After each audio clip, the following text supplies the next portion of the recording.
চোরের দলের খেলা কবে? গুগলে এমন লেখা সার্চ করলে আর্জেন্টিনার খেলার সময়সূচি দেখাচ্ছে। আশ্চর্য হলেও বিশ্বজুড়ে আর্জেন্টিনার বিতর্কিত জয়গুলো নিয়ে সামাজিক যোগাযোগ মাধ্যমে অসংখ্য পোস্ট দেওয়ার কারণে গুগল ভেবে নিচ্ছে চোরের দল বলতে আর্জেন্টিনাকে বোঝানো হচ্ছে।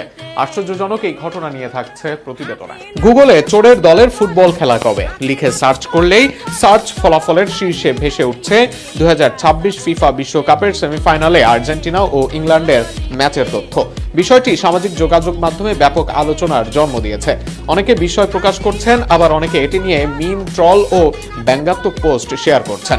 তবে এটি গুগলের কোনো আনুষ্ঠানিক নামকরণ বা অবস্থান নয়। গুগল কখনোই কোনো দলকে এ ধরনের নামে চিহ্নিত করেনি, বরং দীর্ঘদিন ধরে সামাজিক যোগাযোগ মাধ্যমের বিভিন্ন প্ল্যাটফর্মে আর্জেন্টিনাকে উদ্দেশ্য করে বিপুল সংখ্যক ট্রল, মিম, ভিডিও, পোস্ট ও মন্তব্যে চোরের দল শব্দটি ব্যবহার হয়ে আসছে।